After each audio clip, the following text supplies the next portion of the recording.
Hey everybody, welcome to the Always Out of Market podcast. This is the fun edition where ex-Christmas edition / New Year's edition, where we're gonna have a lot of fun. You get your three boys here, your three favorite boys, talking about some Week 17 NFL stuff. Got me, Ryan Reed, aka the Russell Wilson lover. I got this jersey just in time for him to be benched. Got it for Christmas, perfect. We got Jason, the Russell Wilson hater. And then we have Steven, the Russell Wilson indifferenter. That's what you're going to be known as now, Steven. We'll find out how everybody feels at the end of the news section. DJ should have already rehearsed some arguments that we're going to have before the thing. So yep, ready to show that to you later. I can't wait to be the tiebreaker on this. Yeah, we'll see how that goes. Oh yeah, but yeah, and so it's just coming at you fast with some hot news. We're into the last 2 weeks of the NFL right now. Also, if y'all tuned in last week, you heard that me and Steven and Tyler went to the Titans Seahawks game, so that was a lot of fun. Good game. Very good game. Honestly, it's exactly how everybody wanted it to end, just like we promised before. Close game, the Seahawks won in the end, and that's exactly what Steven said exactly he wanted, and so we all got what we wanted in the end. Probably better for the draft pick, but of course, that final drive, I was like, oh, please, Ryan Tannehill, take us to victory. And then I realized it's Ryan Tannehill. Yeah. It took a sack at literally the worst time possible. It was the most anticlimactic ending of all time.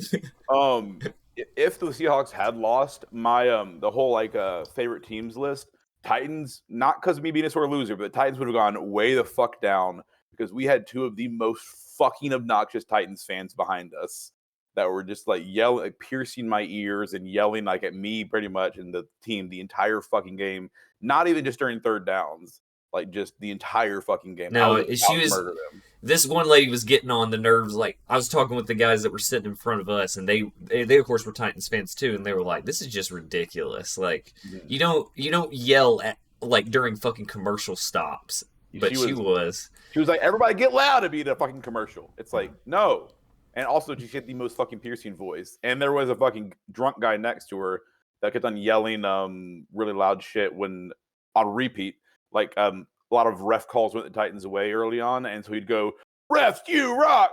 Refs, you rock!" about 20 fucking times in a row at the top of his lungs. Yeah. And then there was, towards the end of the game, of course, there was a pass interference against the Titans. That was a big crucial pass interference. And of course, then at that point, he goes, "Refs, you suck! Refs, you suck!" for the next 20 fucking minutes. It was just it was a good game, but it was one of the worst experiences I've had with the fans. Yeah. But one thing, his fucking catchphrase, or they both had two catchphrases. His catchphrase was, "Seahawks can't fly, they can only walk," which made no fucking sense at all. Never heard that in my life. Yeah. Not flightless birds, and we were not they weren't holding us passing. We were passing fine the entire fucking game. But yeah, that was his thing. And then her thing was, "We won a bowl game for Christmas." Over and over again. Every fucking 5 minutes, she would shrill that at the top of her lungs. And it was, yeah.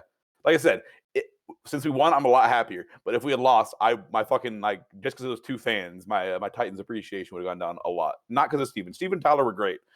No problems with them, of course. But, yeah. But yeah, it was a fun time in the end. Yeah. Also, Seahawks fans travel really fucking well. Yes, they do. It was obviously majority Titans fans, but there was the entire away side was pretty much Seahawks fans. It was a lot. It was great. Should have just walked over there at halftime and just stayed over there. I told him, I was like, I'm about to go fucking walk over there after about minute 30. I wouldn't have blamed him. Yeah, I also said we're potentially going to the Atlanta Seahawks game next year. I was like, I'm excited to sit on the Seahawks side because we can. There's no Falcons fans with us. I understand. Obviously, wanted to sit on the. No, I'd love to sit on the Seahawks side for that Falcons game. Absolutely. So I'm excited to sit with other Seahawks next year. Hopefully, of course, we'll probably buy tickets on the away side and be surrounded by that exact lady right behind me. Just somehow, some way, she'll show up. You can only hope.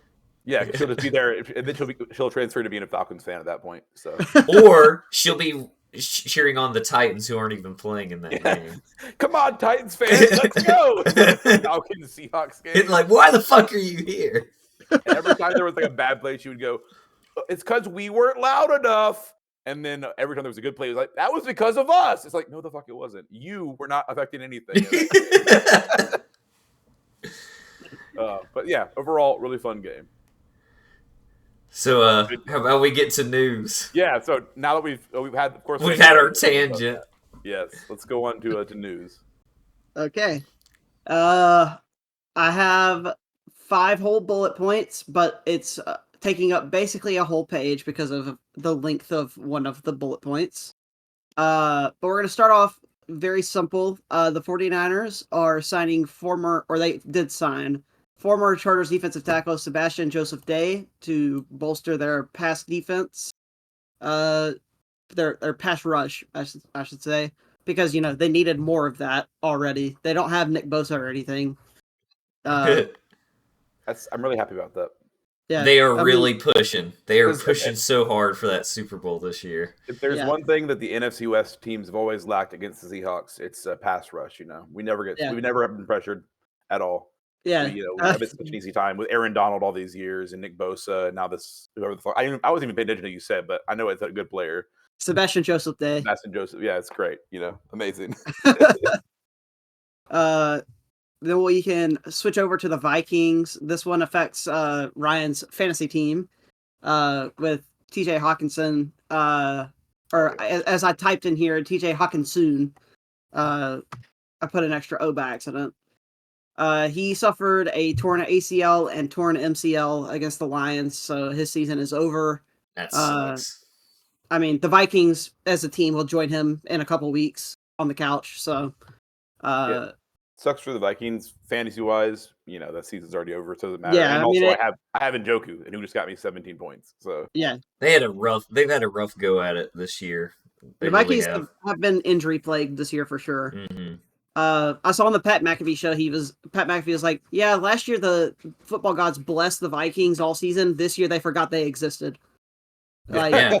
It goes back to what we said last year. They had a record that just was so fraudulent because they barely won all their games. Yeah. So, yeah, it went the other way this time. It gives and it takes away. That's how it typically works. Yep. And then I wish that Matthew was here for this one because it's Jair Alexander is suspended. I would love to know his opinion on this. He's suspended for this game against the Vikings for going out for the coin toss against the Panthers while not being a captain, and then also almost botched the call and gave the Panthers the ball to start the game and the second half. So the team suspended him for behavior detrimental to the team. I think we all agree a suspension was not needed for this. It should have been more of a, hey, if you're not a captain, don't fucking go out there for the coin toss. No, all you do is be like, hey, don't fucking do that, and then fucking have somebody who's supervising him when they're going out there to make sure that he doesn't go out there. Because the thing that was weirdest to me was seeing his interview about it. He's not even sorry about it. He's like, yeah, I mean, my guys had my back. They wanted me to go out there because I'm from Charlotte or whatever. But first of all, I didn't even know there was a possibility that you could choose to be on defense coming out of the, both the first and the second half. You can choose to do that. Yeah, that was the big thing, right? Is that he said, we want to be on defense, and they were like, do you mean defer? Because otherwise, you can choose to be on defense both times. Yeah, and which is bizarre. They could have just said okay, and then the Panthers got the ball to start both, but they were. They were like, are you sure that you want to do that? Yeah. But they got lucky. And like I said in our chat, if they had to kick the ball off to the Panthers to start the game and to start the second half, they probably would have lost. And I mean, I think that is why he got suspended, is because they realized if you had fucked that up, we would have lost that game and been out of the playoffs.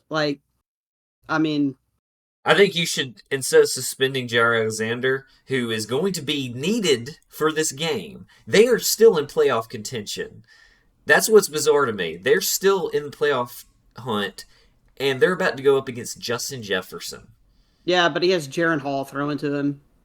I think the way they're gonna go, are they gonna put fucking Preston Smith on Justin Jefferson again, or what are they? Maybe. What are they gonna do? Because I think yes, the suspension. I get that what he did was detrimental. I don't think a suspension was necessary, especially at this point when you're going up against a division rival, and it's like a really, really big game. And I know he hasn't been very good this year, but I still think you're going to trust him over some of these other guys to cover Jefferson. But Yeah, I mean, I would have thought maybe like a fine or something, and they like a fine that the Packers could have been like, okay, we're going to fine you, $20,000, and it goes to like some charity of our choosing or something, and then that's the end of it. Like, but obviously, some sort of slap on the wrist was needed, but suspension is also detrimental to the team because he's a fucking great player. Like, he's their best defensive player, pretty much. Yep. I'm glad we're all on the same page with this one. Yeah, I think it's crazy, and at this point, if you're gonna do that, just go ahead and fine Joe Barry for letting Bryce Young have like a fucking career game when he's been ass all year. Yep. Like, I mean, that team is just ass in general, and just to let them of all teams score like 30-something points on you, y'all gotta change something. Y'all got to. I think he should be gone after this season. I think because there's only 2 games left of the season, they're not going to get rid of him at this point. It's not enough time for the team to get used to a new defensive coordinator. Right. But I think at the end of this season, you got to be like, okay, you have to go, and we have to find somebody somebody better, which is not going to be hard. It could be any of us, and we'd be better, I think. So, no, you would. I believe in you. I believe in you, Ryan. When I play Madden, I just click the play that has the least allowed yards on average. When you're up in the booth, just have Madden on a screen and be like, okay, this is what they're saying we should do. So this is the play we're doing. I think it'd work out. Mm-hmm. Oh, yeah. All right. We can move on from that one, I think. The last 2 that I have to do with the Broncos. The first one is very short, which is the Broncos released Kareem Jackson after his suspension was over. They didn't activate him to the 53-man roster before the deadline. And then the Texans picked him up on waivers. So he's back to where he was drafted all those years ago. I don't feel bad about losing him because he's going to wind up getting suspended again before the season's over. And it's just, it was a waste of our money. So, and then the biggest news of the week, like Ryan mentioned at the beginning, is Russell Wilson getting benched for the last 2 games of the season. And then all these reports came out of different things that have happened in the locker room and whatnot. What I have here, it says reports first came out that he was asked to waive his injury guarantee for next season, totaling $37 million after the October 29th win against the Chiefs. Now there have been reports come out that he was only asked to push the guarantee date back to after the June 1st deadline, so that the cap hit would not happen next season. And he said no. And then that's when they decided to bench him, is because he wouldn't push the guarantee back. They didn't want him to waive it completely. They were still going to pay it to him. They just wanted to be able to split it on the cap hit over multiple years instead of it all being in one season. His 2025 salary becomes guaranteed after the 5th day of the new league year, which begins on March 13th, which also totals $37 million. If the Broncos release Russell Wilson before March 17th, he would have a dead money cap hit of $85 million in 2024. If they designate his release as a post-June 1st release, the cap hit would be spread out over 2 years. It would be $35.4 million in 2024 and $49.6 million in 2025. And the biggest thing is the Broncos are projected to be over the cap for 2024 by $18 million before any dead money from Russell Wilson hits that, making the 2024 season look very bleak for spending money to rebuild the team. So it sounds like he was never asked to actually fully waive his injury guarantee. He was just asked to push it back so that they could spread out the cap hit over multiple seasons instead of having all of it hit next year. And he said no, and knew that he was going to get benched if he said no, and he still said no. So, it all comes down to that Sean Payton didn't want Russell Wilson as his quarterback. He didn't come in here and sign Russell Wilson. He was already here when Sean Payton agreed to be the coach. And now we're going to see Sean Payton start a quarterback that he actually brought in with Jarrett Stidham. So I was going to say, oh, go ahead. I was going to say, everybody it seems like is majority feeling bad for Russell Wilson. I'm in the minority that I don't feel bad. He has not played up to the contract he was signed to for $245 million. And that's what I was going to say. Let me go first, because both of y'all have slightly biased opinions here, because obviously it's your team and your former quarterback, Ryan. So the way I was going to look at it is I'm kind of in between, because on one hand, yes, Russell Wilson played fucking horrible last year. We can all agree on that. He played bad last year. This year, though, he's been decent. I mean, what's his touchdown to interception? Yeah, that was my point. He's not done bad this year at all. He's literally like this year. I'm pulling up his stats for every year of his career right now. He has just as good stats as he did for the 2013 fucking Super Bowl year against Seahawks and the 2014 year where we went to the Super Bowl. He's 26 for touchdowns, 8 interception, 98 passer rating or QBR. Yeah. 2013, he was 26 for 9 for 101.2. That, like, he won the Super Bowl that year. Yeah. So what I was going to say is, overall this year, I would say his stats are not bad. He has had a couple games in there where he has been horrible, though. Like, he's had the occasional game where he just, like, against the Patriots, he looked really bad. And there was one game, I can't remember which game it was earlier on in the season, he looked like he had basically a meltdown that game, too. The first game against the Chiefs. But overall, he's been a pretty solid quarterback. And then I understand, like, I mean, the problem is, obviously last year, they weren't expecting, I mean, the Broncos weren't expecting for Nathaniel Hackett to be one of the worst coaches we've ever seen. But obviously that didn't work out, and they had already gone in on Russell Wilson. But the fact that, this is the thing that I don't understand, and again, I'm not an expert on salary cap and all that, so I really don't understand how that shit properly works. So I'll admit to that going into this statement. But the thing that I can't understand is, usually when you trade with a team, you take on their contract. I believe Russell Wilson still had a little bit of his contract left before the trade. But they immediately extended Russell Wilson, the Broncos, after they signed him, after the trade, they immediately extended him, which just set themselves in more of a bad situation. I don't know why they wouldn't wait to fully do that. And that is all George Payton, our GM, and he's probably gone after this season as well. I think the Walter Penner group is going to be done with George Payton after this extremely awful financial decision that he decided to make after signing Russell Wilson. And if you guys want to throw stats out there that he's played well, he's been sacked 45 times this year, okay?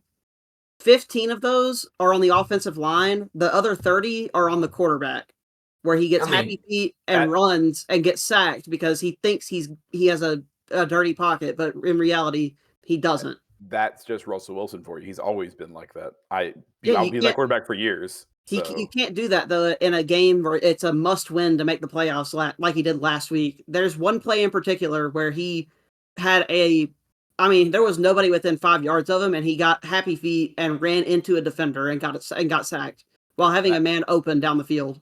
Yeah, but the last thing I was basically going to say is, like, of course there's different reports and everything, but initially the report was that they basically told him, hey, if you don't waive your injury thing, we're going to bench you. And again, there's different reports on that, and there's always that kind of shit. So whatever's true, we don't fully know. But if that is the case and it was like that, that's pretty dirty. And I'm not a big fan of that move. And then, Sean Payton agreed to take this job knowing he was going to have to deal with Russell Wilson. It just seems weird to me that he came in there and immediately was like, yeah, fuck this guy. I'm moving on from him as soon as this season's over. And especially now, like benching him right now before, y'all are still in playoff contention technically. It's very unlikely y'all make it, but y'all are still in there. And it goes back to the Jair Alexander thing we were talking about earlier. It's just like, why would you do something like that knowing that it's a make or break moment? And maybe Stidham ends up being great. Obviously, Sean Payton wanted Stidham. He brought him in. But it's like, that's kind of a risk. And at least, I think at this point, you at least know what you're going to get out of Russell Wilson to a certain extent. He, like we said, he has his meltdown games. But overall, I think if it was me, I would still just trust Russell Wilson, at least for the end of the season. But again, there's the whole thing. If they're going to move on from him, I get why they're going to bench him to not risk him getting hurt, and then that all becomes guaranteed, immediately hitting the cap.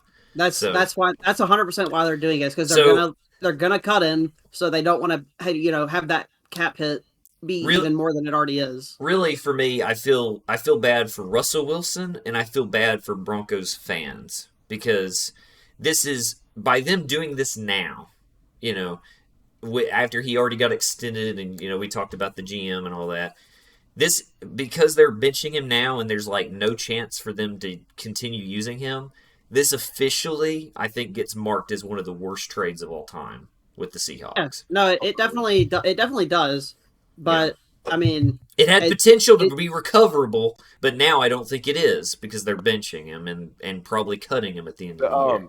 The fact also that I would get, even if he has good stats this year, that if y'all had been like, still continuing the same like you were early season where y'all were losing a lot and all that shit, the fact that they came forward to him originally, not this week obviously, but earlier after y'all upset the Chiefs as well, like he just was coming. He said he was like coming off a high on getting this Chiefs win, and then all of a sudden they're like, hey, you need to get rid of this thing or we're benching you, and it's like he just upset the fucking Chiefs. Like, that just feels dirty as fuck. Like, I get it if you fucking lost the game against the Chiefs, but the fact he came forward with that, it's like, they're like, no matter what, basically at that point, to me, what it sounds like is they were saying, no matter what you do, Russell Wilson, you're going to be fucking benched. You're going to be cut. Get the fuck out of here. We don't want you. That's what it seems like to me. Well, we all have to remember that the NFL is a business, and that's what it came down to. Is it's a business, and they're trying to save money. Well, right, and the whole thing. And better the future. It's like, well, then are you siding with corporate or are you siding with the fucking employee? I mean, I side with the employee in business. You get employees' rights and shit. Mm-hmm. I mean, we'll see if the NFLPA gets involved in this. Obviously, there's a chance that they can and chance that they will. But overall, I side along with Sean Payton on this one, just because of him. He came in to try and save the team, and he is trying to do exactly that and save the team from being mediocre for another 10 years. And because of this whole fucking contract and the way that the cap hits are going to hit us for the next few years, we're going to be a bare bones team for the next 2 years probably, because we just won't have the money to sign anybody. We're already going to probably lose Jerry Jeudy and Cortland Sutton and Justin Simmons after this season, because we're not going to be able to afford to pay them. We'll have the offensive linemen that we signed in the offseason this past season. We'll have them because we signed them to like 3-year deals. But all those other guys are like on their last year of their contract. So there's a really high chance that the Broncos are going to be full of players that no one has ever heard of, be full of USFL and XFL players that are going to get a chance to play just because we don't have money to pay the big time players. We're going to have a lot of rookies playing every snap, and I don't know what the future holds at this point. I'm worried about it, but at the same time, I have to hold out hope that this is going to wind up being for the better. But just think, if you do end up doing really well with a bunch of known players, you can get like a movie made after you or something. That'll be like the next big sports movie. The Broncos team that had no right winning. There you go. That could be fun. Obviously, I love Russell Wilson. But it's also like I'm kind of, like I said, I feel bad for him. I think it was a shitty move, but I'm also that kind of happy in the fact that Jarrett Stidham now has a chance, because obviously Auburn quarterback, I love Jarrett Stidham as well. So I'm not like mad if it was like fucking what's his name? What was your AJ McCarron who was backing up Russell Wilson and then he's replacing him, and then I'd be a lot more mad. Because it's Jarrett Stidham, I'm like, no, actually, you know what? Maybe he has a chance now. Maybe he is the solution, and Sean Payton can bring him and make him amazing. So I'm kind of happy he's getting a chance. I'll be honest. I think at this point next year, the Broncos starting quarterback will probably be Jarrett Stidham, because we're not going to have a high enough draft pick to get one of these star quarterbacks like Caleb Williams, Drake May, or Michael Penix Jr. Maybe be able to get like Jaden Daniels from LSU, where we're at right now. But we'll see what happens in April. We'll see what happens in the next 2 games. See if Jarrett Stidham is actually a starter caliber quarterback. See, but this week you can't really judge if he's going to be good or not, because he's potentially not going to have his top 3 wide receivers playing. Because Courtland Sutton's out, Jerry Jeudy is questionable, Marvin Mims Jr. is questionable, Tim Patrick and Jalen Virgil are on IR, so that leaves Brandon Johnson and Lil Jordan Humphrey as our only 2 fully healthy wide receivers on the entire roster. Nice. So, and we don't have our top tight end. Greg Dulcich is out, so we have Adam Troutman as our tight end 1. One of our, I can't remember which running back it is, but one of our running backs is questionable. It's not Javonte Williams or Samaje Perine. Well, it's fine, Jason, because all y'all do is do running back screens anyway. So he just has to Javonte Williams the entire game. Guarantee you see more downfield throws this game than you've seen all season from the Broncos. Guarantee you. Right. We'll have a maximum of 5 screenplays this game. Okay. Gamblers, get ready. Bet the less. I'm telling you, Sean Payton had no faith in Russell Wilson making those downfield throws. That's why we did screens. It was his bread and butter in his prime. Was downfield throws. Now he's look. I was really excited when we got Russell Wilson. He has been very inaccurate for the most part since he came to the Broncos. And that is just a fact. I mean, he's got a higher completion percentage this year than he did in both the Super Bowl years with the Seahawks. Okay, but he's still been very inaccurate this season. 66% isn't very inaccurate though. Last season, yeah. Okay, but he has that high percentage because we've ran so many screenplays. That is why his percentage is so high. I will say, I remember we watched that one game together, and I felt like I was about to kill myself with all the screenplays. I was just so tired of seeing screens. Vikings. Oh, that game was so fucking awful. I really was thinking that was going to be a fun game to watch, and I was like, another fucking screen pass? Jesus. All right, well, I think unless y'all have anything else to add on that, I think we can move on. Was that all for news? Yeah. So we'll have the exact same argument again when we get to the Broncos game this week. So. Oh yeah, I'm sure we'll talk about it again. All right, well, let me pull up fantasy stuff real quick here. So, switching over, this was the first round of the playoffs. Jason and I were playing. He was the 1 seed, I was the 4 seed. I ended up upsetting Jason, mostly because not the first week. Right here, you see Breece Hall was my top performer. One thing you don't realize is 40-something of these points came from the second week. Breece Hall the first week scored me like 2.8. Second week he scored me like 41 point something. But ended up upsetting Jason. But overall, I thought it was a pretty good game. He actually beat me in week 1, and then I just had a better week 2. And then we already knew about this one pretty much going into it, that Gavin just wrecked Matthew. I mean, it was brutal. He scored almost 300 points after the 2 weeks. Fucking Christian McCaffrey just being awesome as usual. Gavin's top 3 players scored more points than Matthew's top 1 player did. That's true. Yeah, Josh Allen beat Lamar Jackson by .02 points. Yep. 2 yards? No, that's actually less than that. That's like 0.2 of a yard.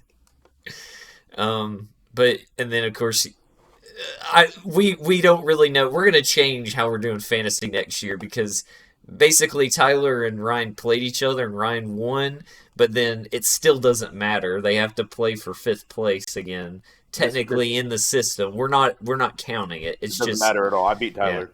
No, you beat Tyler. But it's just one of those things that it's ridiculous and why we're going to do it differently next year because it doesn't make any sense. But then let's look at our matchups for this week. So since Gavin won and I won, we're facing off in the championship. And none of our players currently on our starting lineup have played yet. I did have one player play, and I regret it now, of course. I was too afraid to play Brees Hall because he had a horrible matchup. And again, just 2 weeks ago, he gave me 2.8 points. So who told you to start it this week? You did, yes. Jason told me to start him. I was too afraid. I decided to go with Eckler with the much better matchup on paper. And they've actually raised his projection up, so that's good. But little did I know that fucking Trevor Siemian was going to throw to Brees Hall about 80,000 times. He didn't want to throw any more than 10 yards. And, of course, who was always within 10 yards of him? Brees Hall. So, and, of course, he got the touchdown. So, guess what? Eckler, pressure's on, buddy. At least score me fucking 20 points or I'm never using you ever again. And then... he's not going to. Yeah, because, yeah. You're saying Broncos have really got it this week, despite all those injuries and all that. Oh yeah, just wait until they see my fantasy lineup for this week. And that's what I was about to say. We're gonna have to talk about y'all's lineups. Me and Gavin's, pretty normal. One thing that's interesting is he's playing 2 Lions players and 2 Cowboys players, and they're playing each other tonight. So we're gonna see how he looks for this week tonight. And then this is pretty much the lineup I feel comfortable with. But I'm giving the edge to you, Steven. Honestly, your matchup with Kyron Williams against the Giants, AJ Brown and Jalen Hurts against the Cardinals, and then Rashee Rice against the Bengals, I feel like are huge. They have a lot of potential to boom, I feel like. I'm gonna say I disagree, and I hate this, but I'm always, I'm always like, oh, my team sucks. I've been like that this whole year. You already know that. But the thing that really upsets me is seeing Christian McCaffrey going against the Washington defense, which has been horrible this year. Again, Brees Hall just scored me 40-something points against Washington. What do you think Christian McCaffrey is going to do? The only thing I'm hoping for is instead of Brock Purdy wanting to throw to Christian McCaffrey or just run the ball, I'm hoping he just decides to throw to George Kittle. That's what I need to happen. I would obviously the Washington defense is bad and Christian McCaffrey is really good, but you should think about that they're coming off of getting fucking manhandled against the Ravens. Morale may be down a little bit. It may affect how they play. So I think it's more likely that they're going to come out so angry and they're going to just go, all out and just beat the shit out of the Commanders. That's kind of what I'm expecting to happen. You know what happens when you try and do something while you're angry? You fuck up a lot. We should know that from Madden. Exactly. It's possible. We'll see. But I'm excited. I am just happy that I somehow am in the championship.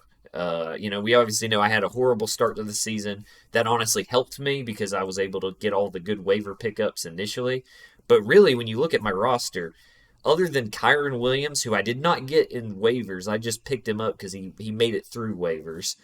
And then Rashee Rice, of course, I did get him on waivers. But other than that, most of this team is who I started out with. So it turns out I drafted better than I thought I did. We tried to tell you that you didn't have a bad team. You had a bad team in the first 2 weeks, and you have not a bad team since. Yeah. But all right. The whole season, I'm not that good. Now you're the championship. Now let's obviously. So I'll just go ahead and just show the. Well, never mind. That's cut off the screen. I won't do that. Oh shit! Hold on. Sorry, I fucked up. How do I get rid of this now? I want to go away. Oh, whatever. We'll just refresh. All right, here we go. So, So we got the literal Green Bay Packers going up against the Browns defense going against the Broncos, literally the Broncos. They decided obviously they're not they're not playing for the championship now, so might as well have some fun with it. So everybody dropped all their players just about and is just playing with who they want to play with. We had talked ahead of time that it was like, hey, nobody can mess with waivers too much this week unless it was somebody that that was just already on the bench or something or already in waivers. I just made a lot of claims. Let's just say that. Yeah, all of y'all are having fun. Me and Gavin agreed that we would stick with our team. We wouldn't make any real adjustments unless injuries or something happened. Then you'll go for somebody that was already available. But yeah, this is this is quite the matchup here. Jordan Love, Aaron Jones, AJ. He's playing both of his running backs. I mean, so is Jason. Yeah. Oh yeah, Javonte Williams and P. Ryan. That is bizarre to look at. The fact that we got fucking Bo Melton out here on a I don't even know who that is. I've never heard of Bo Melton. This is great. Honestly, we got to give credit. Tucker Kraft has been pretty decent this year. He kind of has been overlooked, I think, but and then Jaden Reed has been really good too. But yeah, this. So how you feeling about this one, Jason? I feel great. I think I'm going to score probably 150 points. Okay. I mean, certainly with the Chargers defense, there's a good chance that your offense can really go off. So I believe it. It sucks that Courtland Sutton is out this week because I could have had him in and put him at wide receiver 1 and just bump Brandon Johnson out. But as you see, Jerry Jeudy is questionable. And then if you click on Marvin Mims, he's also questionable. All right. So yeah, Jerry Jeudy, you got questionable. Marvin Mims, questionable. So what are you going to do if they both are out? Play whoever the other one. If you want to go to add players and then sort it by the Broncos, you'll see who my options are. All right. So you go to Denver and then wide receivers. Wait. Oh yeah, wide receiver. There we go. Okay. Little Jordan Humphrey. Yeah, I could get Little Jordan Humphrey, and then everybody else is projected to get 0 points. Hey. In my Madden game, Philip Dorsett just got me fucking 3 kick return touchdowns. So, you should start him. I'm sure this projection for Humphrey will change if all those players are out. Because Humphrey has at least a couple touchdowns this year, doesn't he? The fact his name is Lil Jordan. That's pretty ridiculous. Yeah, I feel like he's had... Oh, shit. I didn't mean to do that. Whatever. I was just looking at the game log. That's what I wanted to do. Yeah, so he's got... 1 touchdown. Yeah, he's got 2 touchdowns. Nailed it. Yep. He's broken double digits twice. Maybe. Yeah. Nope, once. No, once. Yeah, just the one time. Yeah, he had a touchdown and still only scored 9.1 points. He's really good at getting between. He's really good at getting between 1 and 2.5 points. Mm-hmm. It's great. All right, but let's look at the the matchup that has not mattered for weeks at this point. It's just bizarre how stupid fantasy works that it thinks it does matter. Overall, I feel like y'all didn't go as crazy as Jason and Matthew went, but this matchup doesn't matter at all. I don't care what Tyler thinks. I got 5th place. I think it's funny. So he dropped Brock Purdy, which I know Brock Purdy had like a horrible game, but he does have a favorable matchup this week. But decided to go with Joe Flacco, and Joe Flacco is an elite quarterback. I'm telling you. Probably get more points than Patrick Mahomes this week. Yeah. Probably will. But yeah, we got, you at least you don't have TJ Hawkinson as he addressed, but Njoku had an incredible start to the game against the Jets, and then he kind of got quiet. By like halftime. Yeah, he kind of got quiet at the end, but, where is he? Oh, right there. This is sad to see. Hate to see TJ Hawkinson go down. I only had him in this league. I mean, it's sad for the player himself, but I only had him in this league, and like I said, I got 5th place. Don't care if this is 5th place game. I won last week, and that matters. That's all that matters. It's interesting too. Like, so I'm also using the Jets defense in my other league, and they were really making me nervous because I was expecting the Browns Jets game to be a defensive battle, and ended up not being. I mean, they hit the over by like halftime basically, so that was a crazy game. It really was. And I'm gonna go ahead and notify our audience. The Auburn bowl game is starting right now, so if I seem distracted, I apologize. But I have it on my other screen. But I promise I will be focused on the podcast a little mostly. It's okay. We'll forgive you. All right, but y'all ready to move on to our stats and shit? Yes. Let's do it. All right. So, starting off with our Week 16 stats, Gavin is still just kicking our ass. The three of us did fucking amazing this week. Yeah, the three worst people are the ones on the podcast this week. So Gavin and Matthew both got 12 out of 16 right, 75%. Tyler was in third with 10 out of 16. Me and Jason both got 9 out of 16 correct, and Ryan down there pulling a Matthew from last year, getting a 50%. It's only right in the world that after my best week where I got first place in picking, I go back to last place immediately the next week after. Gives, takes away. That's how This it week works. This week you're going to be right in the middle. Maybe I said I'm trying this week, but if I do bad again this week and Steven pulls ahead too much, I'm just gonna fucking go wacky. I'm gonna go goofy next week for sure. I'm gonna base it somehow off temperature. I'm gonna base all my picks off of temperature next week if I don't have a chance. All right, let's move on to you were right, we were wrong. So we all picked the Colts, and the Falcons decided to actually use Bijan Robinson this week. Mm-hmm. Classic. After he scored like 0.4, he got a decent number of fantasy points. But the Falcons put 29 on the Colts.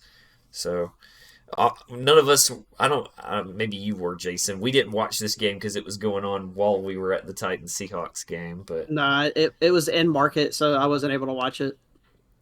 Oh yeah, because you have Sunday ticket, but not standard cable. Yeah. But yeah, congratulations, Matthew. This was the only game that one person was off on, except for there was a chance for worst pick of the week when the Jets were just destroying the Commanders, but then they put Jacoby Brissett in there, and they almost came back and won that game. In fact, they took the lead, making the Jets have to get a game-winning field goal. But all right, let's move on. We got for our overall stats. Yep, Gavin's still up there at 66%, 159 picks correct. Jason's in second with 151 picks correct. I'm in third, 149. Ryan's in fourth, 147. And then a little bit of a jump down. Tyler and Matthew it's getting really close. Matthew is trying to catch up to Tyler. 132 picks right for Tyler, 128 picks right for Matthew. So, if next week, if their picks make it possible for them to tie in their overall standings, we should make them predict the score for one of the games as a tiebreaker. Yeah, that's a good idea. Or predict the score for like a playoff game or something potentially as well. Predict the score for the Super Bowl. Yeah. Ooh. Yeah, that's a good idea. We'll figure that. Maybe we can do that for if any of the other of us tie too, because that might happen. We're there's still a lot within of us 2 to 4 games of each other. But yeah, Gavin, it's going to be really hard to catch Gavin now. I think it's pretty much done. But congrats, probably to Gavin on that. That's why I'm hardcore rooting for you in fantasy because I don't want Gavin to win both of them. Yeah. Hey, at least his dreams got dashed, and the Dolphins losing to the Titans this year. Yeah. So. Can we talk about Monday Night Football being for several weeks now, Monday Night Football has been upset. It's crazy. 8 weeks in a row. Yeah, that's insane. All right. I'm happy with that. But now let's look at the playoff picture. So we've got, most of these teams, I don't think there was any new eliminated teams other than the Chargers, right? That was the only new team, I think, this week. Yeah, I think so. Yeah, because Cardinals, Panthers. Go ahead. Weren't the Titans official? No, y'all were eliminated last Yeah, week. we were already eliminated. Cardinals, Panthers, Jets, Patriots, Titans, Commanders, Chargers, and the Giants. The Giants got newly eliminated. Yeah. So that's all the eliminated teams, and then the only new clinching scenario, I believe, was the Dolphins. The Dolphins officially clinched this week. And the Browns. And the Browns. The Browns just clinched because of Thursday Night Football. So technically they clinched it this week, not last week. I saw something where this is the first week in NFL history where it's the second week from the end of the season, and every single game has a playoff contender in the fucking game. Like, every game contains a playoff contender for the second week at the end of the season. For the first time this century. Yep, first time this century. That's what it was. Yep. I don't know if it's just the fact that there's always, there's like a billion different stats out there. They always seem to find some first time in history things, but it sure feels like this year there's a lot more than usual. Like this has been like an historic year. It's just been a weird ass year. There's also been a lot of teams. I feel like more than usual, there's a lot of teams that are just around the same skill level. This really is the year that we always say about the NFL where anybody can be anybody. This is the definition of that fucking year, honestly. We've already talked about it that half the teams are like right above 500. Mm-hmm. So that, it really is just going to come down to how tiebreakers fall and things like that. But what's the name of the Browns head coach? Kevin Stefanski. Stefanski, thank you. No, that's not. It's not. I've talked about some of the Coach of the Year candidates. I think we need to start considering him because think about the Browns have clinched a playoff spot with all the problems they've had this year. They lost Nick Chubb forever ago, and then they're on like their fourth quarterback, their fourth kicker. They've been having all sorts of problems, but they just made it in the playoffs, and there's still a lot of teams that haven't clinched yet that are probably going to be in there. So it's crazy. They can still get the 1 seed. Yeah, a lot of things have to fall the right way, but it is possible. Yep. All right, and who's on the chopping block this week? Quite a few teams. A lot of these teams are like right at 500, so it's going to come down to how things fall. Notable Texans and the Steelers, I know, are right at 500. So I have the list pulled up if you guys want to hear like the easiest way for them to get eliminated, but we don't have to. Yeah, easiest way works. Let's go. All right. We'll start with the Vikings. The Vikings are eliminated with a Vikings loss and a Seattle win or tie and a Rams win or tie. That is the easiest way for them to be eliminated. The Packers are eliminated if they lose and the Seahawks win or tie. The Bears are eliminated. The Bears are eliminated with a loss or a tie. It doesn't include the Seahawks. It does. We play the Steelers.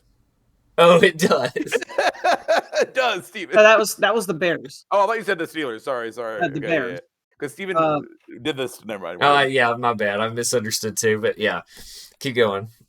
The Saints are eliminated if they lose. The Falcons are eliminated if they lose and the Buccaneers win or tie. And then going over to the AFC, the Steelers, it's going to take a lot for them to get eliminated. They have to lose, the Bills need to win, the Colts need to win, the Texans need to win, and the Broncos need to lose. And that eliminates the Steelers. That's crazy. And that's the easiest way. Yeah. The Bengals, there's only one way the Bengals can be eliminated this week, and that is with a loss, a Steelers win, and a Buffalo win or tie. The Texans are eliminated with a loss, a Colts win, a Jaguars win, and a Buffalo win or tie. The Raiders are eliminated with a loss. The Broncos are eliminated with a loss. And that is everybody. Wow. Yeah. Man, the AFC South, talking about the most mid division ever this year, where it's like all three teams are like, the Jags had an early lead and they've just really sucked it up as of late. So they've let the Colts and the Texans catch up. But again, tiebreakers and everything. Colts have the tiebreaker over the Texans. So yeah, if the Colts win, then that just screws up the Texans. That's crazy though. All those different scenarios, but Yep. I mean, we're in week 17. The fact that there are this many teams still in it, it's crazy. So it's a make or break moment this week for a lot of these teams. All right. So close you can taste it. Oh. There's one of our teams right there. Yep. And there's one of our other teams right there, Matthew. I once again have it pulled up if you guys want to know the easiest way to get in. Yeah, let's hear it. All right. Let's see. We'll start. Seahawks clinch a playoff berth with a Seattle win and a Minnesota tie. Okay. That is the only way that you can get in. Minnesota loses, it's not a playoff berth? Nope. Oh God. Oh, okay. So we're not clinching a playoff berth. The Buccaneers clinch with a win, and they're in. They're in. Interesting enough, the Buccaneers will also lock up the 4 seed in the playoffs if they win. So if they win, they could rest their starters next week to get ready for the wild card. So no Mike Evans next week? That's what I like to hear. Something to keep an eye on. If they win, they don't have to start to play their starters next week. Let's see. The Jaguars. The Jaguars have to win. The Colts lose, and the Texans lose. That gives them the division, and they're in. The Chiefs, if they win or tie, they're in. The Bills have to win. The Steelers lose or tie, and the Bengals lose or tie.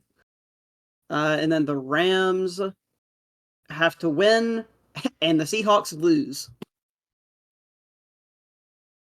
The Seahawks being right, like, on the bubble has just made y'all so many scenarios. Y'all are just in so many scenarios in the NFC. So many scenarios. And then just for fun, the 49ers can clinch the 49ers can clinch the 1 seed with a win, an Eagles loss, and a Lions loss, and then the Ravens clinch the 1 seed with a win.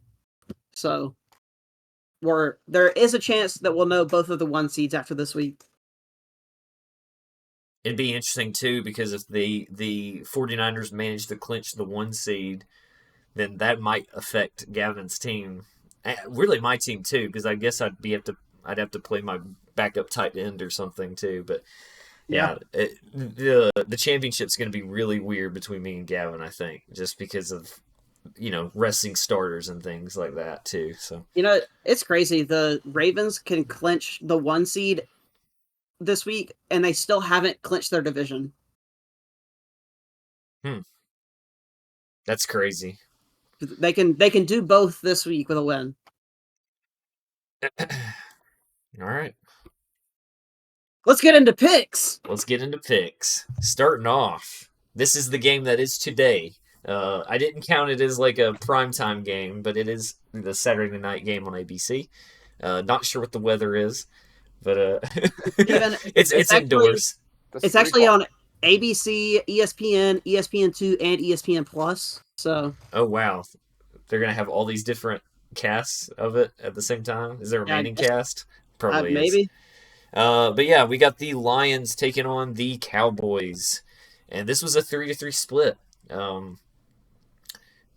You got Gavin, Matthew, and Ryan over there on Lions side, and then me, Jason, and Tyler over on Cowboys side. So Ryan, what's your thoughts on the Lions here? Sorry, the fucking Terrapins just scored a touchdown. I'm always a Lions believer. I've said that since week 1, and I don't know. I think the Cowboys didn't do that well last week. Did they win or did they win? I can't remember. They lost by last-second field goal. Against who? The Dolphins. The Dolphins. Okay, yeah. They have not been great away from home, but they have been excellent at AT&T Stadium. Undefeated at home this year. Yeah. So that was 90% of my reasoning, and then also the Lions' defense. Their passing defense hasn't been very good this year. I can see CeeDee Lamb having a big week. So I mean, overall, those were my main two reasons, I guess. Did But they? I could see the Lions still winning. But You ever say did they play the Eagles in um here? yeah, and they beat them Okay. Yep. at home. Okay. They lost to them away. Yeah, yeah. But yeah, And then both teams won the home they games. destroyed them. They destroyed the Eagles at home. Yeah, That's when they beat them by 20 points. Yeah, I think you can go either way, but I just like I said I'm a Lions believer. Yeah, this game, it was hard, honestly. I almost picked the Lions. I think it's going to be a good game the whole way, honestly. And I went with the home team, really. Like Steven said, they're really good at home. Both of the teams recently have been struggling a little bit. I don't know if it's just they're fatigued from playing a long season or if they're being exposed, but uh, this is yeah. the time of the year for the Cowboys to get all that hype and then start choking it away. No, that's in 2 weeks when they play in the wild card. Well, it looked like they may have started it a little early, but especially if they lose here, they pretty much have blown it. But yeah, if they lose here, then their hopes of a Super Bowl are gone, I think. But yeah, let's move on. We've got. Probably will be one of the best games of the week, though. Oh yeah, I agree. Yeah. I'm excited for it tonight. I'll have it on while I'm working on stuff. So then we got the Titans taking on the Texans, and I mean, CJ Stroud is back, so this is one that you should definitely pick the Texans on. Since we're this late in the season, I really was planning on potentially just going away from picking the Titans because of how bad they have been lately. But I'm excited because Will Levis looks like he's going to be back playing, and I'm sure Derrick Henry wants a redemption for how bad he played against the Texans earlier this year, which actually was only 2 weeks ago. I don't know why I'm saying earlier this year. Yeah. And this is a DeAndre Hopkins revenge game. So I'm hoping because of those, maybe the Titans can play well. Again, probably shouldn't win because of we probably need a better draft pick, but fuck it. I just picked the Titans because it's my team. That was my reasoning. I fully understand that. But the Titans 2 weeks ago lost to the JV Texans in Nissan Stadium. True. And they actually had they were in the potential playoff race at that point. Now they're not in the playoff race. Now they're playing against CJ Stroud and Nico Collins, and they're in fucking NRG. I don't think the Titans have a chance. I respect that. Sorry, Steven. I would have okay. potentially leaned to the Titans if CJ Stroud was still out. So until he was officially ruled in for this game, I was on the fence about it. But yeah, I mean, I think CJ Stroud he hasn't played in a few weeks. He's ready to play. He's going to come out firing on all cylinders, I think. He's going to throw some balls. He's definitely going to be their quarterback. Yeah. Hey, it's another battle of the rookie quarterbacks in the draft. So this is pretty exciting. Levis back. Levis is back. Yeah, Levis is he's back. He's back. Yeah. All right, let's move on. We got the Falcons taking on the Bears, and Matthew and Ryan picked the Falcons. Everyone else picked the Bears. So what's the thought process, Ryan? I'm benching Bijan Robinson. Which means he'll play amazing. That's right. That's my one and fucking only reason. And the Bears aren't that good, so with just Bijan Robinson doing well, the Falcons can win. Steven, do you want to go first? Or you want me to go first on this one? I mean, I'll go ahead and just say that my reasoning. I think the Falcons are just. I just can't trust picking the Falcons. I know they just put up a bunch on the Colts, but I don't know. The Falcons are just so weird and so inconsistent. And then, I mean, the Bears are too, but my biggest thing is how Justin Fields is going to play. I can see him running the ball a good bit because we got to address that the Falcons have a really good pass defense. So he won't be able to necessarily throw to DJ Moore that much, I don't think, or Cole Kmet, which are really his main two targets. But I just decided, fuck it, just pick the Bears and go with the home team here because I actually think this is probably going to be a good game. I think this could be a close game. Yeah, I mean, the Bears have looked a lot better in the last 6 weeks or so. They I mean, Ryan brought up the Falcons are better.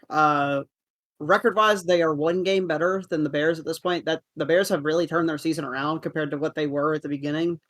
Uh, so they can. I mean, who do they play next week? They play at the Packers next week. So I mean, if they manage to pull off their last two games, they'll finish one game under 500 after starting the season like 1-7 or something like that. Um, I don't know. I feel like like Steven said, the Falcons are so fucking inconsistent that like I can't feel good about picking them. So I just want I'll to see Potter right now. I'll say one thing about one thing I think that has made the Bears play better is Justin Fields really knows now, especially because how bad the Panthers have been, and of course the Bears have the Panthers' #1 pick. He's fighting to keep his job right now. Justin Fields has to play good to keep his job because they could easily pick up one of the new quarterbacks if they wanted to. And then also, I think he's starting to trust his receivers. You know, looking at like earlier on in the season, he was afraid to throw to DJ Moore. He's at least throwing to him now. DJ Moore's had a few really big games, I but I don't think it matters how good Justin Fields plays. I think they're still going to move on from him after this year. I think they've already decided, Trade him to the Seahawks.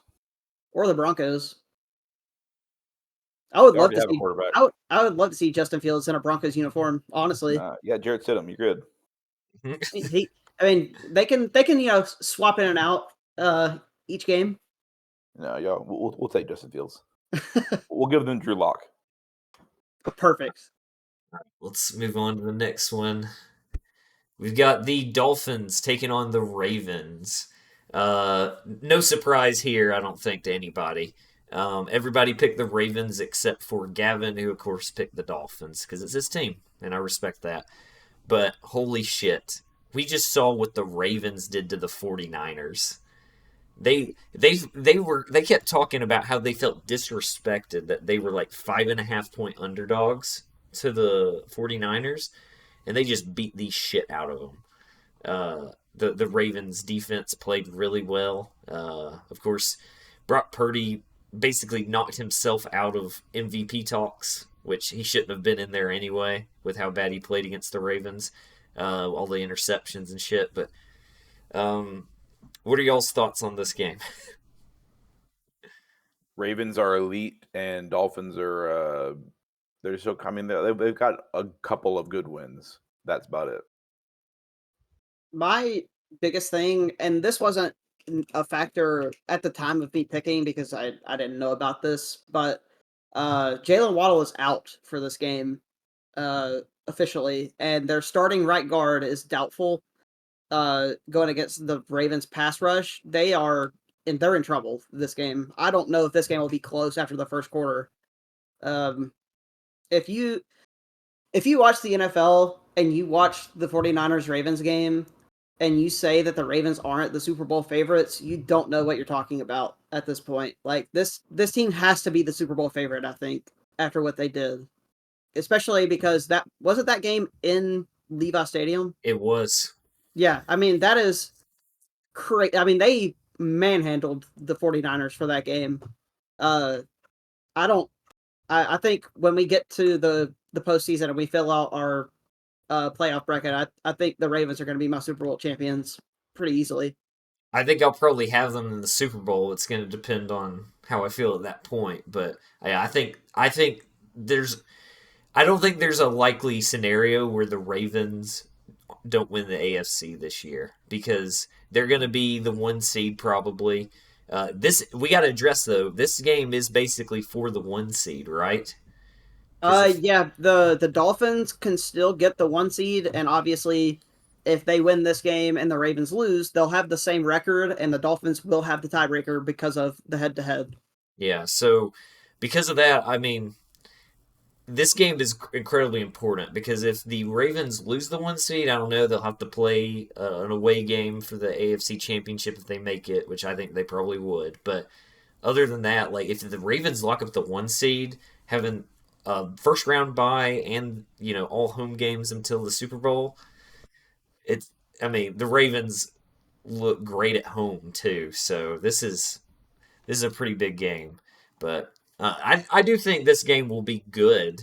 But it's just one of those that I mean I said the same thing about the Ravens 49ers game, and the Ravens just beat the shit out of the 49ers. So you never know. It's also crazy how the Ravens responded after their first drive. Whenever they got a safety on the first drive and went down 2-0. It's crazy how well they responded to something like that happening at the beginning of the game, especially when it was such bullshit in general. Yeah. It was such a bullshit safety. I understand he ran back like fucking 10 yards and the ref wasn't prepared for it, but I mean, especially I feel like you shouldn't give him an intentional grounding call when he literally like couldn't help it because he tripped over the ref that was in the way. Like for the refs to double down on that and give them intentional grounding and giving the 49ers the safety is just kind of bullshit. But yeah. Anyway, yeah, but they, other than those 2 points, basically the Ravens had the whole game. So, I think it's going to depend on what kind of game Tyreek Hill has. I think that's a lot of it. He's going to have a fucking huge game. He's going to have to look like the MVP favorite after this game. Because right now, I think your top 2 MVP favorites are probably in this game. You've got Tyreek Hill and you've got Lamar Jackson. Because with the way Lamar Jackson has been playing, he's probably the MVP favorite right now, if I had to guess. Probably as far as odds go. But, all right. You have anything else to add on this one? No. I'm excited for this game, though. Yeah. I will say I am going to root for the Dolphins because they're my number 2 team. But I also like the Ravens, too. But I'm going to root for the Dolphins here. So next up, we've got the Saints taking on the Buccaneers. And Matthew and Ryan picked the Saints. Everyone else went Buccaneers. So one thing you're noticing is Ryan went away from me and Jason a lot on some of these. I'm noticing he went with Matthew a lot is what I was noticing. Well, Matthew's had a couple really good weeks, so. Yeah. So what are you thinking, Ryan? Is this just I like the Saints or? Yeah. Yeah. Basically. I'm a Saints believer. That's my reasoning at point in all this season. It's just I'm a believer of this team. I could see this game going either way. I mean, these 2 teams are pretty equal, I feel like. Baker Mayfield has had a really good year. I know we all shit on him at the beginning of the year, but he's got the Russell Wilson stats. He's 26 touchdowns to 8 interceptions. He's just got like over 500 more yards so far.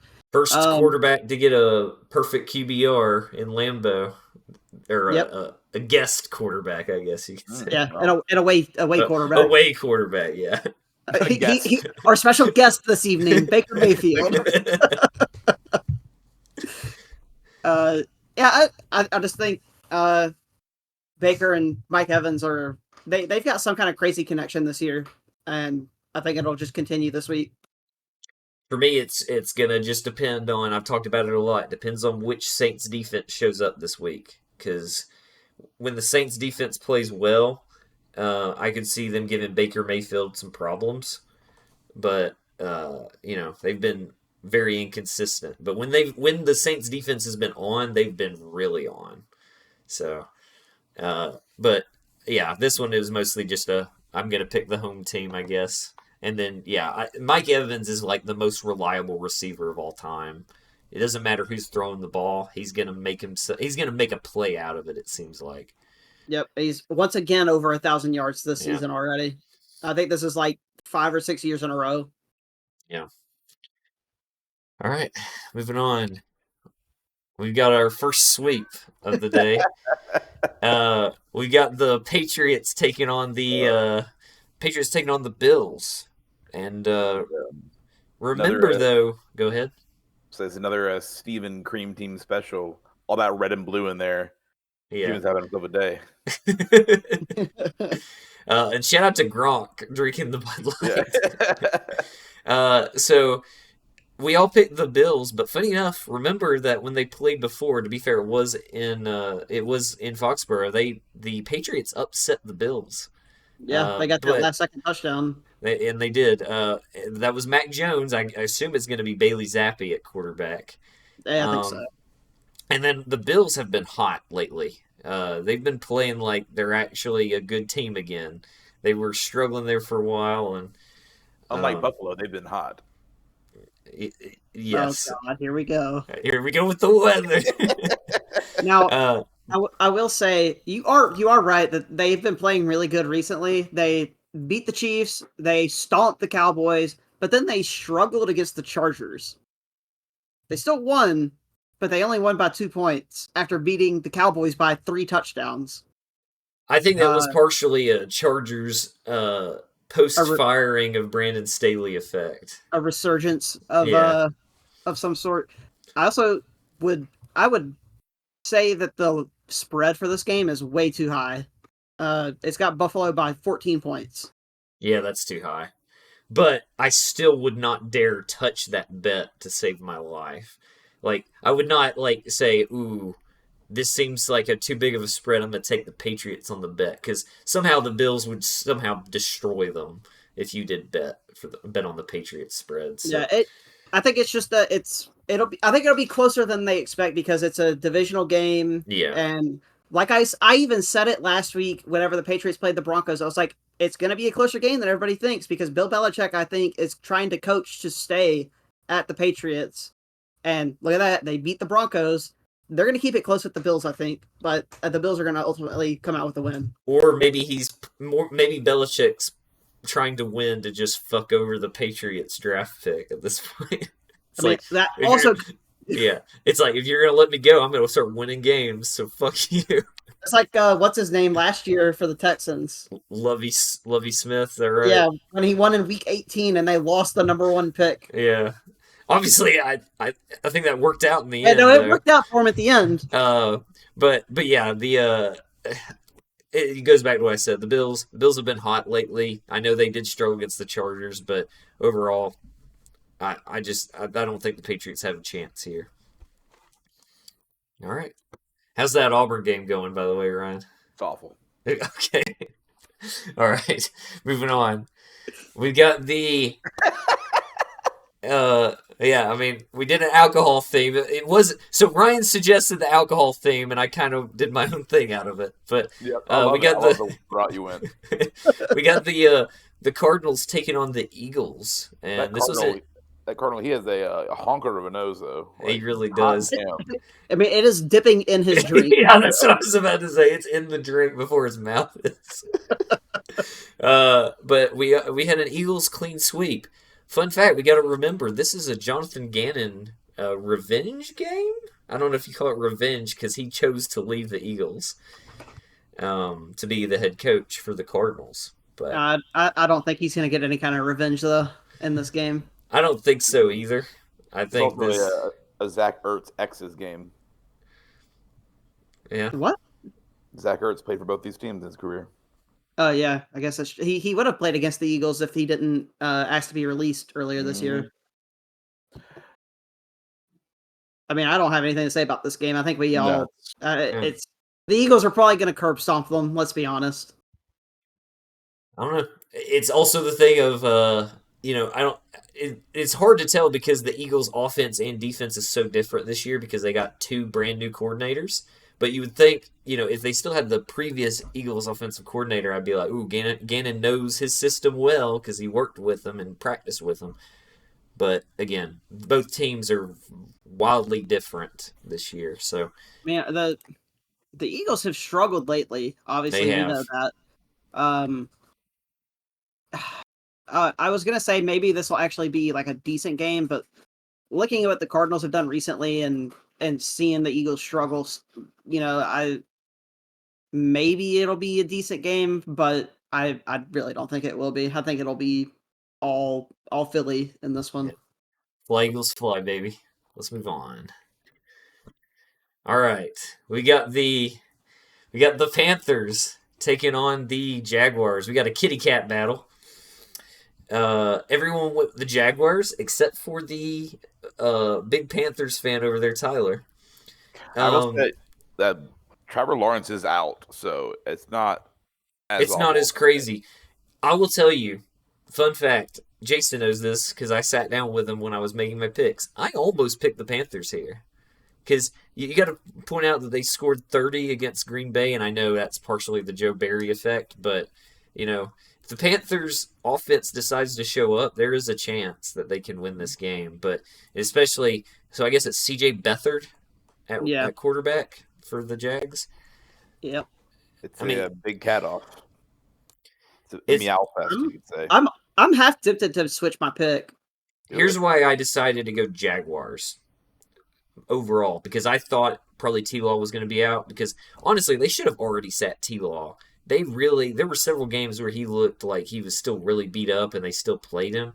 I think this is his first ever miss, isn't it? He's never missed a game as a Jaguar. But I think if there's ever a chance for ETN to redeem himself, this is it. Better. The Panthers are actually pretty good against quarterbacks as far as fantasy shows. And then same with their pass defense. But their rush defense is really bad. I would expect ETN to have a big game. If ETN does not have a good game, then he's basically he's over, because he has been a big letdown as far as for fantasy managers this year. Ryan knows because he has him, but he can be a big letdown, but he's still this is not my non-PPR league. This is my half PPR league, but he's 4th running back overall. He's not really been a letdown. Just recently, he's not been a letdown the past 2 weeks. He's got almost up to 1,000 yards rushing, so he hasn't had a bad year. Yeah, it's just in the past couple weeks he has not. He's only gotten 31 rushing yards and 12 rushing yards. Yeah, but regardless, I think this is an ETN game. I think this is his chance to play well. So, and especially CJ Beathard, I don't know if he's going to feel comfortable making the longer throws and stuff like that. So he might do a bunch of screens to ETN, and then of course ETN will probably carry a decent bit too. So that's why I decided to stick with the Jaguars. All right, y'all got anything else? Nah. All right. Another 3-3 split. We got the Raiders. Raiders taking on the Colts. And Matthew, Gavin, and Tyler picked the Raiders, and then the three of us all went Colts. So I'm curious what y'all think. Obviously none of them are here, but what do you think is their thought process for picking the Raiders? The defense. Yeah, my thing about it is, yes, the Raiders just beat the Chiefs. Their offense did nothing. Yeah, it was all defense. Yeah, and that's why I went with the Colts, is because if the Raiders want to beat the Colts, they're going to have to be able to score on offense. I think so too. They're not going to be able to do it with just their defense against the Colts. The Chiefs are bad. They looked terrible in that game, and they were just they were having a meltdown, man. Everybody looked pissed, and ever since Patrick Mahomes had his little bitch fit, they've just been worse and worse each week, and it's just I don't know. This is one of those that I was obviously very happy that the Raiders upset the Chiefs, but at the same time I'm like, I still am not putting a lot of weight on that game because of like we said, you can't put as much on the Chiefs as you used to, thinking, ooh, they beat the Chiefs, so that's a big deal. It's not. I don't think it's a big deal anymore. And then the Colts, they're going to be fighting for that division. They can win the division. If the Jags lose somehow, the Colts are right there. And then even still, they're fighting for a wild card spot. Yeah, that's what I was going to say. They probably aren't even focused on the division. They're just focused on keeping the wild card spot at least. Yeah. If they happen to win the division at the same time, and then they get that instead of the wild card, then obviously they'll be happy about that. But this is looking like this is going to be a wild playoff. It's going to be weird. It's going to be weird. But yeah, that was my thoughts. Y'all got anything else to add on that one? No. I think you hit every point that I would have brought up. Okay, now we got the Rams taking on the Giants. I have no idea on this one. We all picked the Rams except for Matthew, who picked the Giants. What do y'all got to say about this game? I think Kyron Williams is going to run over the Giants defense. I can't even begin to figure out why Matthew picked the Giants for this game. I mean, I know they're not starting Tommy DeVito anymore. Maybe that's why he picked the Giants. You I'm think really, Tyrod Taylor's gonna take him to a win on this one? I mean, maybe. I don't know. That one really caught me off guard. I did not expect him to pick the Giants. Nah, this one I was fully expecting to be a sweep, but then when I was filling his in, I was like, oh, okay. I mean, I think the Rams are going to be playing hard as hell. They're going for a wild card spot. The Giants are eliminated at this point, so they've got nothing to play for, really. I still say, if I was one of the playoff teams and I was going to have to face off against the wild card Rams, I'd be scared. I could see the Rams upsetting whatever team they play as a wild card spot. But I'm terrified if we do make the playoffs, Seahawks. I really hope the Rams are beaten by the time we'd have to play them, because I don't think we can beat the Rams this year. Y'all definitely wouldn't play them in the first round because y'all would be like 6-7 probably. So y'all would probably. And I think the only way y'all be able to play each other would probably be the NFC Championship. Yeah. Hopefully they'll get beat before then if we make it to the NFC Championship. All right, but yeah, I wish Matthew was here so we could ask him about this one. Let's move on. We got the 49ers taking on the Commanders. And this was another 49ers, or this is another sweep for the 49ers. Obviously, we know that the 49ers looked really bad last week, but they have a very, very favorable matchup this week. So the Commanders have not been very good, especially on defense. So that's why I was saying earlier that I think Christian McCaffrey and all of those receivers are going to be playing out of their mind this week. But what do y'all got to say about this one? I mean, Sam Howell has looked awful for the last few weeks. He has overtaken Josh Allen for the most interceptions this season. And then going up against the 49ers defense on top of that is recipe for at least 3 interceptions, I feel like, this week. Are they playing Sam Howell or are they playing Jacoby Brissett? That's what I'm curious about. Either way, I'm picking the 49ers, but... Well, originally they were supposed to play Jacoby Brissett, but he is now questionable. So if he doesn't play, then it will be Sam Howell. I forgot they said they were going to swap it up, but regardless, like you said, I'm still picking the 49ers regardless of what quarterback plays. That offensive line is bad too, so I can just see Bosa getting to whoever the quarterback is plenty.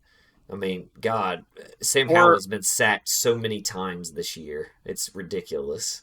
Or the Joseph Day that they just signed. They've got, don't they have Montez Sweat too? Yeah. Or do they have Chase Young? They got Chase Young, didn't they? Wait, Montez Sweat went...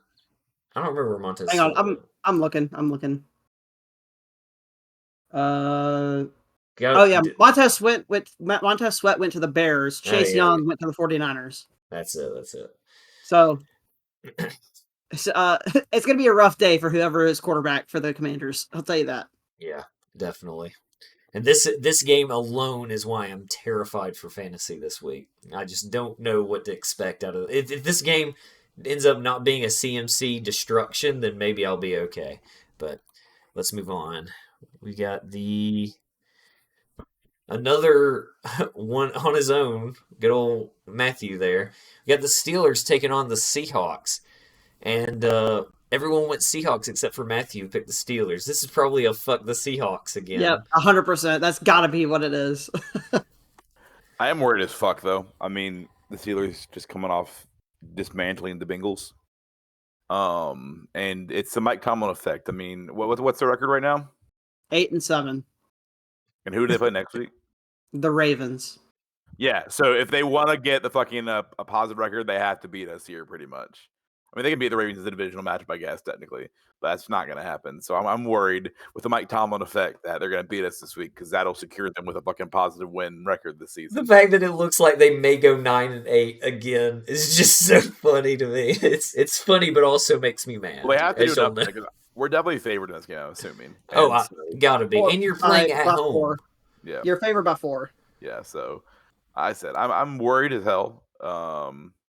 Hopefully, the football gods will give me this as a win, considering what the fuck is happening in this Auburn bowl game right now. Yeah. It's currently 21-0, and there's 3 minutes left in the first. Oh Oh, my great. God. Yeah, no, Great. we'll talk about it after the podcast. It's awful. I'm want to murder myself right now. Not really, JK. I'm very happy, but yes, I'm hoping after this tomorrow I'll have an actual win to watch. Who knows? We'll see. Yeah, I think with it being in Lumen Field helps out a lot because, of course, it's super loud in there. It's going to be hard for the quarterback, who I guess it'll be Mason Rudolph. I think so. I'm pretty sure that's what they said. I mean, especially because Mason Rudolph played better than Kenny Pickett or Mitch Trubisky were playing this He played last really week. good. He He played played really really good. good. So, I mean, it's just going to depend on how well Mason Rudolph deals with the noise, I guess. But, yeah. Obviously, rooting for the Seahawks here. They're one of my favorite teams. So, all right. Moving on. We got, man, they're not even in the same division, but these teams sure do face off a lot. We got the Bengals. You got the Bengals taking on the Chiefs. And Jason and Matthew picked Bengals. Everyone else went Chiefs. So, Jason, thought process here. I just the Chiefs are in a rut right now. I feel like they have struggled for the past 5 or 6 weeks. I feel like let me look at their schedule real quick. Let's see. They just lost to the Raiders. They beat the Patriots by 10. Lost to the Bills. Lost to the Packers. Beat the Raiders by 2 touchdowns. Lost to the Eagles. Beat the Dolphins by a touchdown.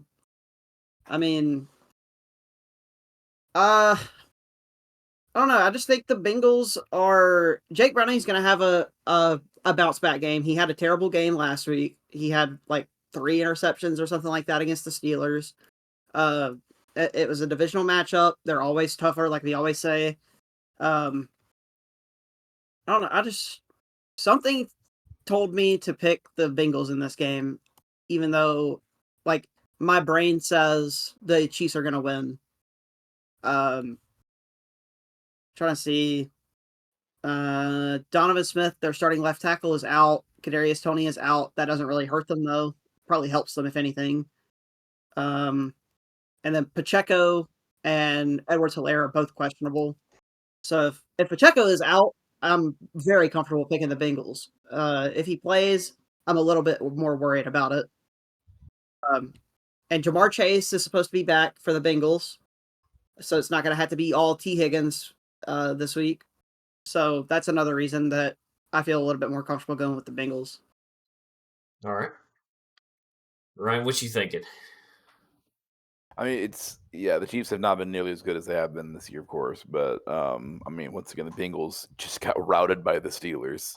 They're not that good either this year, especially without Joe Burrow. That's Joe Burrow's basically their entire team, it seems. So Jamar Chase hasn't really been a factor in the past 2 weeks. Even if he does play, I'm not. He hasn't been a factor because he hasn't played. Well, I'm even when he was played, he was not really much of a factor. No, the tight ends especially were outplaying the shit out of Jamar Chase even when he was still playing, typically. But I think that's also Jake Browning just not as comfortable with the longer throws too. Yeah. But this one I think I think this will easily go either way. If you asked me last year, of course, I picked the Bengals both times that they played the Chiefs, and they beat them the first time and lost the second time in the playoffs. But overall, this is one of those that I'm like, man, Chiefs, you got to figure it out. If you lose this game, man, y'all are so fucked. But especially because the Bengals secondary isn't that great from what I've seen. I think Rashee Rice will probably have a big game because he's one of the only reliable receivers that the Chiefs have right now. Because not even Kelsey has been very reliable. Did Auburn just score? No, we went for it on fucking 4th and 5 with a fake punt on the 10-yard line, on our own 10-yard line, and we fucking got it. Nice, congrats. So that was, by the way, first down of the game we've gotten so far. Awesome on a 4th down conversion. on a 4th down punt fake. Yep. All right. In our own red zone. Yeah. That's college. So yeah. All right, moving on. This one is very interesting. A 3-3 split here. And I did start out on Broncos' side originally and ended up switching. We got the Chargers taking on the Broncos. And you got me, Gavin, and Matthew on Chargers side, and then Tyler, Jason, and Ryan on Broncos side. So I wanted to let y'all go first. Okay. I can do it real quick since I'm not gonna have as much to say. I got one main reason I am picking the Broncos, and that is because I believe in Jarrett Stidham. And if he wants to, he can also decide to come back to college and play for the Auburn Tigers again to get Peyton Thorne out of here. That'd be great. But it's Jarrett. I want Jarrett Stidham to do well, so I'm going to pick him because obviously I've been mostly right, doing amazing this year in picks, so it's going to help if I pick him. That's the main reason. And also, Chargers they're not very good. Jason, who would have thought a month ago that this would be Easton Stick versus Jarrett Stidham instead of Justin Herbert versus Russell Wilson? Yeah. You can say that about a lot of teams right now. Just the backup quarterbacks. Yeah. This is the year of the backup quarterbacks. Yeah, this game, I was a little bit worried about it, obviously. Whenever I heard we were benching Russell Wilson, I was like, oh, well, that means Stidham is starting. And then I thought about it, and Stidham played last year, too, when Russell Wilson got hurt. And turns out, Jarrett Stidham is undefeated as a starter in the NFL, between being at the Raiders and at the Broncos. So, I think he's going to keep it up. I think we're going to win the last 2 games of the season, honestly. I don't know if that means we make the playoffs or not, obviously, with everything that has to happen. But I think we bounce back. We had that nice winning streak that we went on, and then ever since then, I think we're like 1-3 or 1-4, something like that. I think we bounce back, finally finish over 500 for the first time in like 8 years. Like I said earlier, I bet we have more downfield passes this game than we have all season, because I don't think Stidham's going to get happy feet and try and run around like a madman. Just keep the screens to a minimum. Don't let's just not have a bunch of screenplays. They'll still do some screens because they like doing it with Samaje Perine because he's able to break tackles really easily. So they'll still do a couple to him, I'm sure. But otherwise, I think the ball is going to go more than 10 yards in the air for a lot of throws from Jarrett Stidham. For me, I decided to pick the Chargers because, especially with how he looked, he didn't get a touchdown last week, so he didn't do as well in fantasy. But it did look like, watching the highlights of the game for the Chargers-Buffalo game, it did look like they actually are starting to use Eckler correctly again, looking at the way that they used him. Because that was been my biggest complaint with Eckler, is they have not been using him in a system that benefits the way he plays. So it looked like they tried to use him properly. The Chargers are not that great against the run. The Broncos are not good against the run. Excuse me. So I could see the Chargers being able, and Eckler, to be able to run pretty well. And the Chargers also have some decent backup running backs. They'll probably still use Isaiah Spiller, something like that. I don't remember. And then the Kelly, they'll use him some too. So I can see the run game. If they can get their run game to actually work, then I think the Chargers can win this. And then it's just the unknown of what exactly Jarrett Stidham. I know Jarrett Stidham did good last year, but I mean, he hasn't played in a while, so we'll see what he looks like out there. Also, I mentioned the Broncos players who were hurt this week that are out and questionable. The Chargers also are dealing with the same thing. Keenan Allen is out, and Joshua Palmer is out. And then Nick Williams, their starting defensive end, is doubtful. One of their linebackers, Kenneth Murray Jr., is doubtful. And Joey Bosa is still out as well. Jeez. Yeah, and then, of course, the biggest thing, too, is I don't like that Courtland Sutton is out, because I think he has been, without a doubt, the most reliable receiver on the Broncos team this year. Oh, yeah. Gary Jeudy? No. Gary Jeudy is going to have to learn how to speak French next year, I'll tell you that. So that was my main reason, but, I mean, I don't know. I like both of these teams, but I do like the Broncos more, so I probably will be rooting for the Broncos, especially because Jason's going to be over here watching it with me. So, Yeah, you but better. I'm a root for the Broncos, but I'm at least root for Eckler to get a lot of receptions too. Just whenever Eckler gets a good reception, Steven, is do a silent fist bump on the other side of your body from where Jason is sitting from you, so that way he can't see it. I'll do what I do when I go bowling, and I'm just like, yeah, and that's all. You gotta do it beside your head so Jason can't see it. You're celebrating them, Gotta hide He's gonna. We'll be sitting there. The Chargers will go a touchdown. I'll just hear snapping next to me. Yeah, apparently that's what I do. All right, let's move on. Good play there, Henry. Do you have anything else to add on this, Jason? Or are you good? No. I think we covered everything that I would have said. So, okay, this is an interesting one. We've got the Packers taking on the Vikings. Me and Ryan and I went with the Vikings, and then everyone else went Packers. Ryan, what's your thought process for the Vikings here? I'm just curious. Joe Barry sucks, and Justin Jefferson's going to get 300 yards. Done. That's exactly what I was going to say, too. I think not having Jair Alexander out there and then Joe Barry's defense has been ass. So I just expect... I understand. I guess it's going to be Nick Mullins. It's going to be Jaron Hall. Oh, that's right. It's going to be Jaron Hall. I don't feel as great about that, but I do expect... It's hard for me to pick the Packers with the way that defense has been playing as of late, especially the pass defense. So that was my whole reason for picking the Vikings. But Jason, you picked the Packers. Let's see what you got. Did you want to say something, Ryan? No, Auburn's doing a tush push. Oh, cool. They got it. For me, picking the Packers is mainly because the Vikings are starting Jaron Hall. He doesn't have a start in his career in the NFL.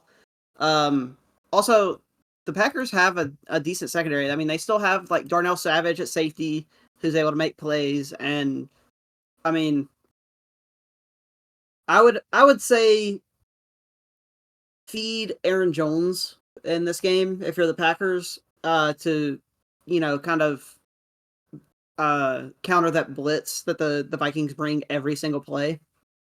If you get them to where they're defending the run, then you can throw in some play action and get it to a receiver or a tight end.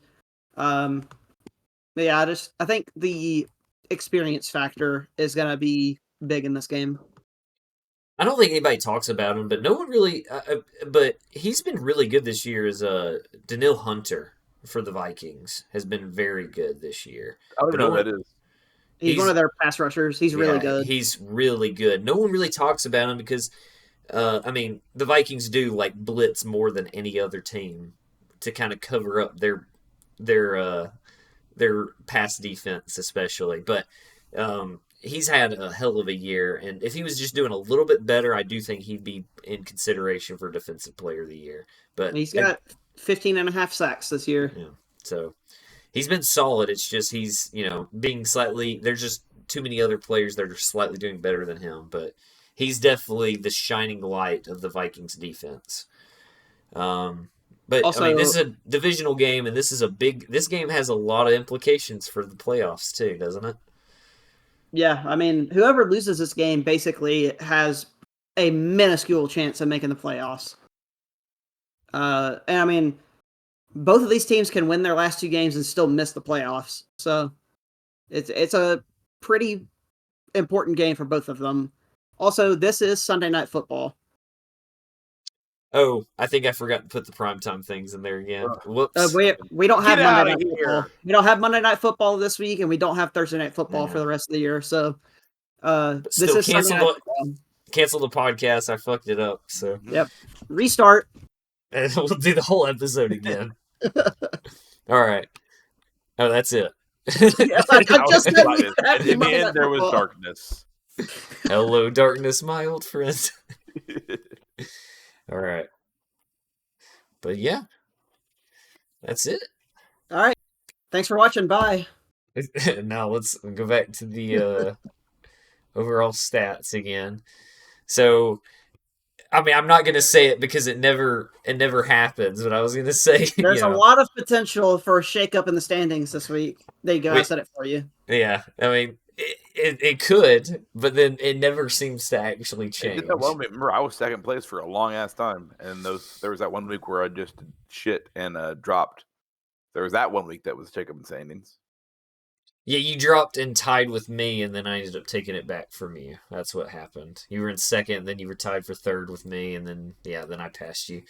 So yeah, it's a battle for 2, 3, and 4. It really is, and then I guess it's a battle for 5th. But yeah, I picked differently from Gavin a decent amount this week, so I could gain ground on him, or I could just fall further behind, or we could stay right at 8 games. Well, that's what's gonna happen. It'll be that. That's what typically happens because, I mean, we still have never had a week where there's somebody has gotten every game right, and we probably never will. I just don't think it'll ever happen, except for me this week. Except for Ryan this week.